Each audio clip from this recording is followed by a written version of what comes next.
Greetings, YouTube. The doctor is in. Dr. Urias Papers here, coming at you with another commentary on Marvel Contest of Champions. Don't forget to hit that subscribe button. If you like this video, hit the like button. And if you have any questions or comments, please leave a question or comment. All right, it is the next chapter in our series of Who to Awaken, with honorable mentions, our top 10 to awaken, and then who to spend signature stones on. So we've got our top 10 here, which are going to be, this is Who to Awaken Cosmic Champions, and then we will go over our top 10 to spend signature stones on that are Cosmic Champions as well. So here's our top 10. Hercules, Cosmic Ghost Rider, Angela, Captain Movie Marvel, or Captain Marvel Movie, Null, Cole Obsidian, Medusa, Terrax comes in at number 8, Ronin comes in at number 9, and King Groot comes in at number 10. So let's look at why we have those. Well, Hercules, and we're going to also go to Aunt May and look at Aunt May. So here's Hercules. There's Hercules. So why do we want to activate him? Because he gets immortality. Hercules is the #1 champ in the game, and the reason he's the #1 champ in the game is because of that immortality buff. That makes him resistant to all damage, and he becomes unblockable for a certain amount of time, which feeds into our next thing. Also, for 2 seconds after completing a feat of strength, his combat power rate goes up to 35%. So that's also another biggie, because you want to be able to get his specials off. So this has gotten me through many fights and a lot of very hard story content, including Eternity of Pain. So this is a major reason to keep that going. All right, number 2 is Cosmic Ghost Rider. When Cosmic Ghost Rider is awakened, he gets the Damnation debuff. So without it, he doesn't have that. So what is it that makes that so special? And here he is here. So normally, when he's not awakened, he puts a Power Lock debuff on the opponent when he reaches 5 judgments. However, that becomes upgraded to a Damnation debuff, which does damage over 6 seconds, and also they're Power Locked, Heal Blocked, and Fate Sealed. So they can't gain power, they can't heal, and they can't gain buffs while this is on. And this lasts for in a certain amount of time. Cosmic Judgments. Each judgment, gaining 5 or more for 6 seconds. So that lasts for 6 seconds, but now we get damage, we get a power lock, we get a heal block, and we get a fate seal for 6 seconds. Super important. It's all part of his kit to be able to do a lot of damage and to be able to control the opponent. So it's very important to get him awakened. All right, so who is next on our list? Next on our list is Angela. So, super important to awaken Angela because for each buff on Angela, there is a nullify and auto block ability accuracy reduction on the opponent, and the big one is damaging debuff duration is reduced for each buff on her. So if she has 3 buffs on her at the minimum, that's 30% reduction in the duration of all damaging debuffs, all shocks, all bleeds, all poisons. This also makes her extremely, extremely suicide friendly, particularly if she is a Norseman after Odin. All right, so the next on our list, number 4, is Captain Marvel Movie, or as I like to call her, Captain Movie Marvel. So what does she get when she is awakened?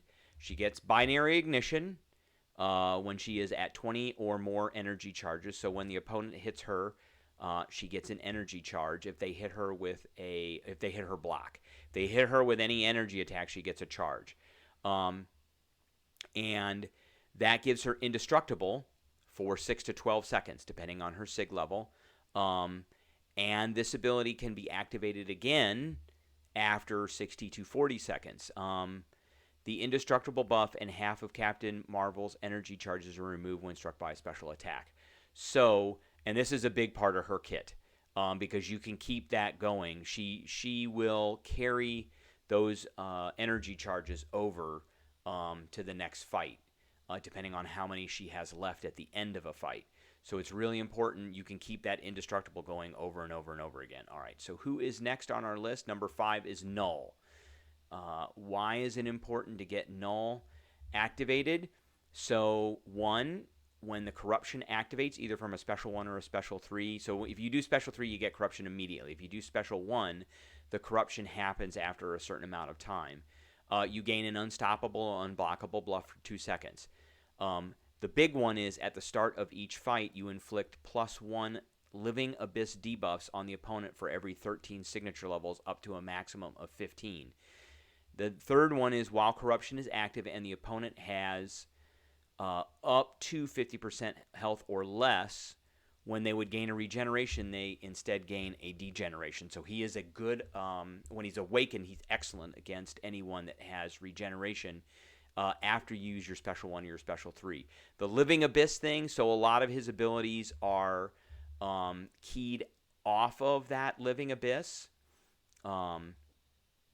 So, Living Abyss, Necrosword attacks. A lot of the Living Abyss will feed into his corruption, and they will also feed into armor breaks. So that's really important to have a lot of those going at the same time, because that's his main kind of shtick. So that's one of the big reasons why to get him Awaken, because the opponent starts out with more of the Living Abysses, which feed into all of his other abilities. All right, number 6 is Cull Obsidian. So when Cull Obsidian is awakened, he can use his route more than once. If he's not awakened, he only can use it once, and that's it. So if he's awakened, it goes into cooldown. It can be reactivated. Otherwise, if he's not awakened, it can't. And he does extra burst damage when the route buff is active. In addition, when route enters cooldown, he gets a Fury, granting up to a certain amount of attack for 4 seconds. And then he gains a half a second onto that Fury for each hit landed while the route is going. So if you've got him full sig, the route goes into cooldown for 10 seconds. You can actually have that Fury going for quite some time, even close to that 10 seconds, and then route it all over again and do that all over again. So that's a major part of his kit. All right. The next one that we have on our list is Medusa. I believe she's number 7. Where is Medusa at here? There's Medusa right there. Okay. So why do we have Medusa on our top 10 list? So Medusa, without this, she doesn't gain this, so without being awakened. So Medusa gains a Fury every 3 seconds up to 3 stacks, which each increase her attack rating by a static amount, and then they expire after 14 seconds. Fury buffs expire 14 seconds after reaching the maximum power. When she is struck twice, she has up to 100% chance to auto-block with her hair, purifying any stun debuffs for the cost of 3 Furies. So she's got to have the 3 Furies, but if she gets struck twice, there's a 100% chance that she auto-blocks. So this is a big part of her kit as well, to do damage and then also to do the auto-block. Okay, number 8 is Terrax. So what does Terrax get? And here's Terrax. So Terrax, when he's awakened, if Terrax has less than 1 cosmic power at the start of the fight, he gains 2. Now, the power cosmics feed into his rock field, which cause him to be indestructible. So he can take 2 hits. Each power cosmic allows him to take a hit without doing any damage. So if he starts the fight with less than 1, he gains 2. Terrax also starts the fight with his rock field active and up to 66% of his max power. So when his rock field is active, he doesn't lose any power.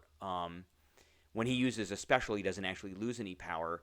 his power turns into like a meter for how long his rock field will stay active, and his rock field is his whole thing.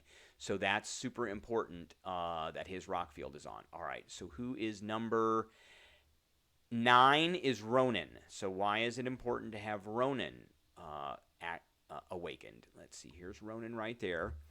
So Ronin, he gets this edict, and he punishes the opponent for their use of buffs effects with increase in attack per buff effect on the opponent, and this can get really high.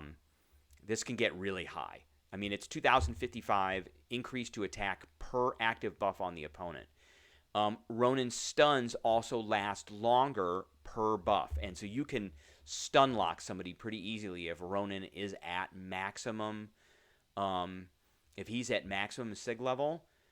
And so he is, I mean, it's very situational, but it can be used very effectively in certain fights. And I'm sure people have seen on some of the other YouTube channels where they have brought a Ronin in when the opponent has a lot of buffs on them. All right, lastly is King Groot. So let's go here. And what happens when King Groot is awakened? So when the Malice is active, he gains up to 50 to 100% poison duration based on how long the fight has gone. Maximum bonus after 100 seconds, which is pretty long. But that's his poison is a big part of his kit as well. So you get the poison when you special 2, and so the Malice. He starts with Malice on, and then it goes away, and it goes into cooldown, and then it comes back on again, and that's usually the time to throw the special 2 so that you can put the poison on, and you can increase that poison duration for a very long time to do a lot of damage to the opponent. In addition, when the Malice goes into cooldown, he gains a regeneration buff. So without this awakening ability, he doesn't regenerate. And he can regenerate a lot. I mean, 11,166 over 13 seconds is quite a bit. And so that happens every time Malice goes into cooldown. So again, it's very important to have him awakened. Now, who are our honorable mentions?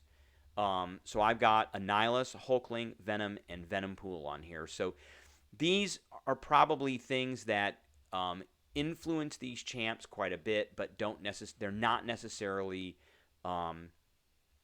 required or something that is a major part of their kit. It's just something that's very helpful. So we've got Annihilus.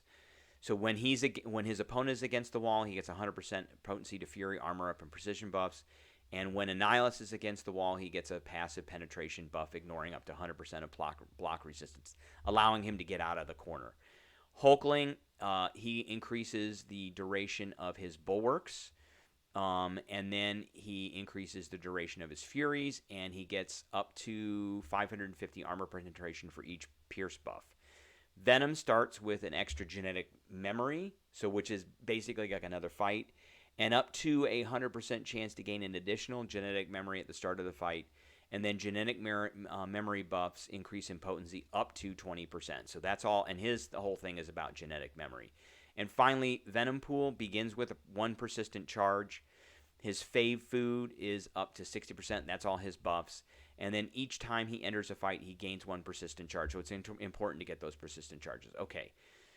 So now that we've talked about who is it important and the top 10 cosmic champs to awaken, who are the top 10 that should be high signature level, or who should you be putting your sig stones in? Well, number 1, of course, as you can guess, is Hercules. So Hercules, immortality lasts longer, which means that he can't take damage, and his unblockable attacks last longer. And then he gets up to 35% power gain after each gaining a feat of strength, which is 2 seconds.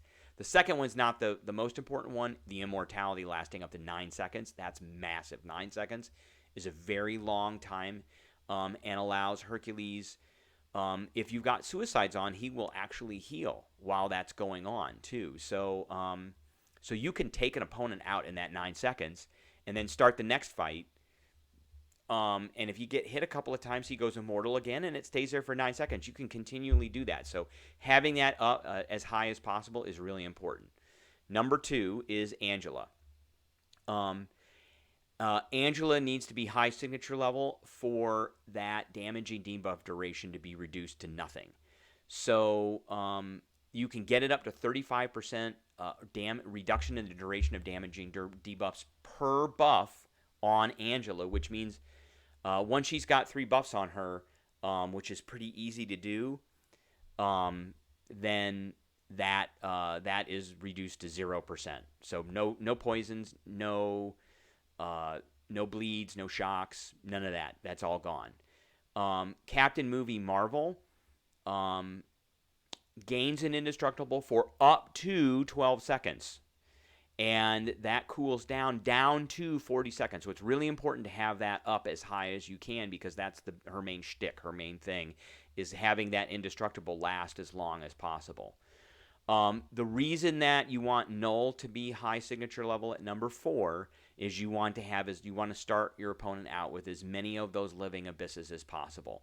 And so the higher the signature level, the more living abysses. And basically you want to have him up as high as possible so that the opponent starts with 15, and then you can start piling them on. Number 5 is Ronin. Again, if it's for the stun lock. You want that stun lock to be as high as possible. And once the stun lock is on and they're stunned, then you can start pounding them with that increased attack. Now, this only works against opponents who have a lot of buffs. So he's not a great champ to bring in against opponents who don't buff themselves. But against champs that buff, he can take them out pretty easily. Number 6 is Terrax. You want that rock field to last as long as possible when it first gets turned on.